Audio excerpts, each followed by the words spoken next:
wuxuu u baahan yahay qof walba waxay la tahay intuu dhinac dhigto in miis wada hadal la isugu yimaado wixii xuquuq ay ka maqan waa xuquuq dadka Soomaaliyeed ka wada maqan inay ka wada joogaan oo iska daayaan in ay dadkoodii walaalahooda ka go'aan waan ku kalsoonahay maalintay doonta ha noqotee inay Hargeysa garowga isugu noqon doonaan garowga jirna ay noqon doonaan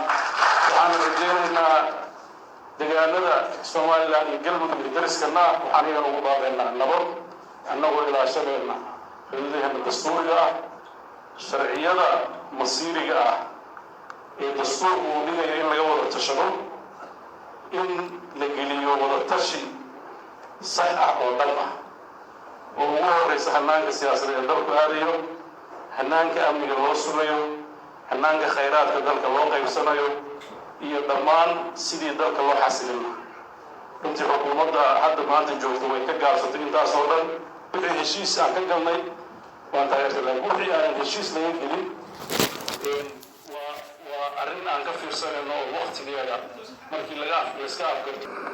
toddobaatankii bisha aan qarinaynay dalka dantiisaanu ka ilaalinaynay malamo maqal xafiiskiisu kula dagaalamay hooyadiina cayd intuu igu soo turay dhalo hooyadaa waxaa ku sameeyey uu yidhi laadna igula soo qortay laakiin waxa la yidhaha wax sheegin laga hadda waa sheegin arrintaa waxaa isku keenay ninka laga ama la yidhaaho ramax waana baa loo soo jaray wixii waa sharci waxaan sharci maada caynkaas noqoto dawlad inuu isdaafanaa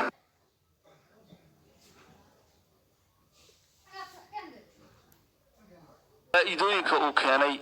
waxaa ka mid ah waxaad ogtihiin warwarka dhalinyarada haysan jiray had iyo jeer waqtiyada ay ka baxaan jaamacadaha oo inta badan ay ka caban jireen shaqo la'aan ama inta badanba ay ka caban jireen sidii ay shaqo ku heli lahaayeen iyadoo aqoontoodii leh waxaad ogtihiin maanta arday kasta oo reer Somaliland wuxuu ku niyadsan yahay wuxuu aaminay wuxuu og yahay inuu shaqo heli karo iyada oo aan cid wastayn oo aanu sultaan wastayn oo aanu caaqil wastayn oo aanu nin madaxda dowlad ka shaqeeya wastayn oo aanu baarlamaan wastayn oo aanu guurtiisa wastaynin cidina aanay wastayn laakiin aqoontiisii iyo wixii uu bartay inuu arday kastaaba ku beel marayo ayuu maanta og yahay tusaale haddaan isiiyo halkan waxaa ka mid ah Axmed